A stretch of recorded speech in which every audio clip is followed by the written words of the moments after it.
मुसलमानों का देश नहीं है, ये हिंदुओं का देश है। यहाँ सिर्फ हिंदुओं को रहने का अधिकार है, और बाकी ये जो भारत की संस्कृति के साथ खिलवाड़ कर रहे हैं, जो भारत के नहीं है वो किसी के नहीं है। क्या आप जानते हैं कि अंग्रेजों के खिलाफ लड़ाई लड़ने वाला पहला शख्स एक मुसलमान था? मुसलमानों ने ही भारत की आजादी के लिए सबसे पहले हथियार उठाए। अंग्रेजों भारत छोड़ो का नारा देने वाला शख्स भी एक मुसलमान था। मुंबई में पैदा होने वाले यूसुफ मेहर अली ने ही 1942 में सबसे पहले इस नारे का प्रयोग किया। साइमन गो बैक का नारा भी यूसुफ मेहर अली ने दिया था।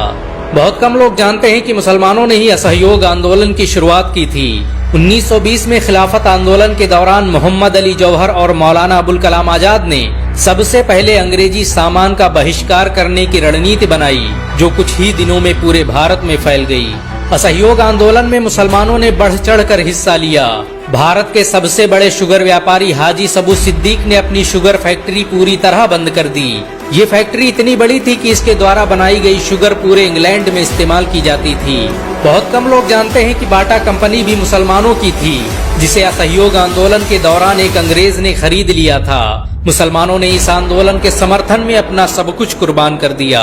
आपको ये जानकर शायद हैरानी हो कि भगत सिंह का केस लड़ने वाला शख्स भी एक मुसलमान था। बैरिस्टर आसिफ अली ने भगत सिंह का केस तब लड़ा जब कोई भगत सिंह का साथ देने को तैयार नहीं था। अगर शोभा सिंह ने भगत सिंह के खिलाफ गवाही न दी होती तो भगत सिंह फांसी के फंदे पर चढ़ने से बच जाते। इंकलाब जिंदाबाद का नारा देने वाले हसरत मोहानी भी एक मुसलमान थे।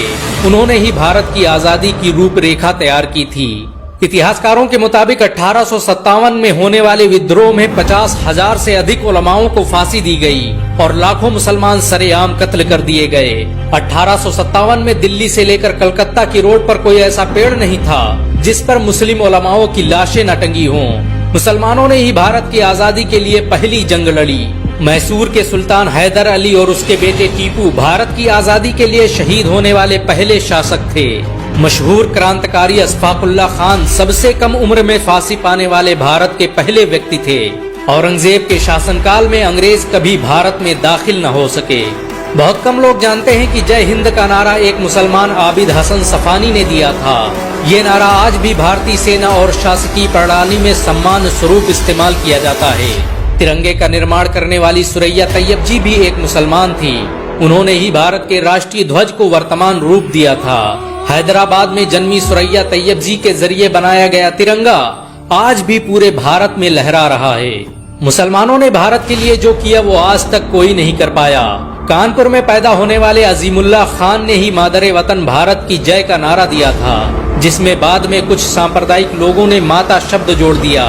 आपको ये जानकर शायद हैरानी हो कि भारत का पहला राष्ट्रीय गीत अजीमुल्लाह खान ने ही लिखा था। बहुत कम लोग जानते हैं कि मौलाना कासिम नानोतवी ने दारुल उलूम देवबंद की स्थापना अंग्रेजों को भारत से निकालने के लिए की थी। इस मदरसे का मकसद देश में ऐसे नौजवानों को पैदा करना था जो भारत की आजादी में योगदान दे सकें। रेशमी रुमाल आंदोलन की शुरुआत करने वाले मौलाना महमूदुल हसन और मौलाना उबैदुल्ला सिंधी दारुल उलूम देवबंद के ही छात्र थे। मौलाना उबैदुल्ला सिंधी ने सुभाष चंद्र बोस के साथ मिलकर भारत की पहली अस्थायी सरकार की स्थापना की थी और वह भारत के पहले गृह मंत्री भी थे। आपको ये जानकर शायद हैरानी हो कि मौलाना महमूदुल हसन ने ही 1920 में गांधी को महात्मा का लक़ब दिया। उनका ये नाम इतना मशहूर हुआ कि गांधी पूरी दुनिया में महात्मा गांधी के नाम से पुकारे जाने लगे।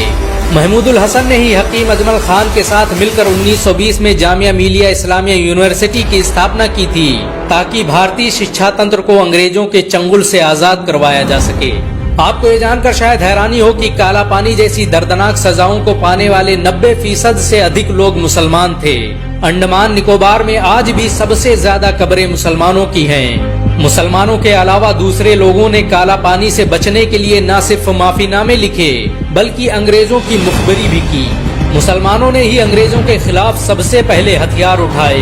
1772 में शाह अब्दुल अजीज ने अंग्रेजों के खिलाफ फतवा देते हुए ऐलान किया कि अंग्रेजों की गुलामी हराम है और हर मुसलमान पर फर्ज है कि वो अपने मुल्क और देश की आजादी के लिए खुद को कुर्बान कर दे। 1857 में होने वाले विद्रोह की प्लानिंग एक मुसलमान मौलवी अहमदुल्ला शाह ने की थी। वो भारत के अकेले इंसान थे जिन पर अंग्रेजों ने 50,000 रुपये का इनाम रखा था। ये रकम इतनी बड़ी थी कि राजा जगन्नाथ ने पैसों की लालच में आकर अहमदुल्ला शाह अब्दाली की मुखबरी कर दी और अंग्रेजों ने उन्हें शहीद कर दिया। बहुत कम लोग जानते हैं कि 1857 में शहीद होने वाले 90% लोग मुसलमान थे। जालियांवाला बाग में जनरल डायर की गोलियों का निशाना बनने वाले अधिकतर लोग मुसलमान थे। भारत की आजादी का नेतृत्व करने वाले संगठन इंडियन नेशनल कांग्रेस के 9 से अधिक प्रेसिडेंट मुसलमान रहे। गांधी जी ने अफ्रीका में जहां वकालत की पढ़ाई की, वो कॉलेज भी एक भारतीय मुसलमान का था और वह जब भारत आए तो उन्होंने आजादी के लिए अली ब्रदर्स के साथ काम करना शुरू किया, जो कि मुसलमान थे। बहुत कम लोग जानते हैं कि 1921 में केरल के मुसलमानों द्वारा अंग्रेजों के खिलाफ लड़ी गई जंग में 3000 से अधिक मुसलमान शहीद हुए और 50,000 मुसलमानों को जेल में कैद कर दिया गया। ये आंदोलन मोपला मुस्लिम आंदोलन के नाम से जाना जाता है। 1942 में शुरू हुए भारत छोड़ो आंदोलन की रूपरेखा मौलाना अबुल कलाम आजाद ने तैयार की थी। संविधान निर्माता डॉक्टर भीमराव अंबेडकर को पहचान दिलाने में मुसलमानों का बड़ा योगदान रहा। 1946 में जब भीमराव अंबेडकर दलित होने की वजह से इलेक्शन हार गए तो बंगाल मुस्लिम लीग ने उन्हें मुस्लिम इलाकों से इलेक्शन लड़ने की दावत दी। इस तरह भीमराव अंबेडकर संविधान सभा का हिस्सा बन सके। अगर मुसलमान भीमराव अंबेडकर को इलेक्शन न जिताते तो उन्हें कभी भारत का संविधान लिखने का मौका न मिलता। भारत की आजादी के लिए सबसे ज्यादा लेख, शायरी, गीत और किताबें मुसलमानों ने ही लिखी। अल्लामा इकबाल के जरिए लिखा गया सारे जहां से अच्छा आज पूरे भारत में गाया जाता है। देश के लिए शहीद होने वाला पहला पत्रकार मौलाना मीर बाकर एक मुसलमान था। भारत की आजादी के लिए मुस्लिम राजाओं और महाराजाओं ने अपने खजाने खोल दिए। कोलकाता के हाजी उस्मान सईद ने अपना सब कुछ भारत की आजादी के लिए कुर्बान कर दिया। हाजी उस्मान की अमीरी का अंदाजा इसी बात से लगाया जा सकता है कि 1920 तक कोलकाता में बनने वाला हर स्कूल और हर बड़ी बिल्डिंग उन्हीं की थी। कोलकाता के पहले सुपर स्टोर कैश बाजार की बुनियाद हाजी सईद ने ही रखी थी, लेकिन बाद में उन्होंने अपनी सारी दौलत देश को दान कर दी और खुद एक किराए के घर में रहने लगे। अमीर हमजा और यूसुफ हबीब मरफानी जैसे मुसलमानों ने अपनी अरबों रुपये की संपत्ति देश की आजादी के लिए दान कर दी। सुभाष चंद्र बोस द्वारा अफगानिस्तान में स्थापित की गई सरकार में 9 में से 5 मंत्री मुसलमान थे। भारत की आजादी के लिए देश भर में मौजूद मस्जिदों को किले की तरह इस्तेमाल किया गया।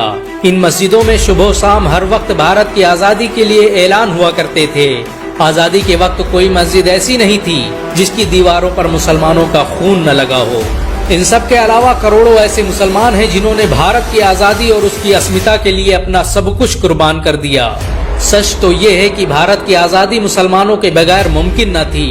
अंग्रेज कहा करते थे कि अगर मुसलमान न होते तो हम आज भी भारत पर राज कर रहे होते। अगर एक भारतीय मुसलमान होने के नाते आपको गर्व महसूस हुआ हो तो इस वीडियो को लाइक और शेयर जरूर करें। अस्सलाम वालेकुम दोस्तों, मैं सिराज समा और आज मैं आप लोगों के सामने ये वीडियो लेके आया। इस वीडियो को ज्यादा से ज्यादा शेयर करें, लाइक करें और मिस्टर रिएक्शन पेज को फॉलो जरूर कर लीजिए।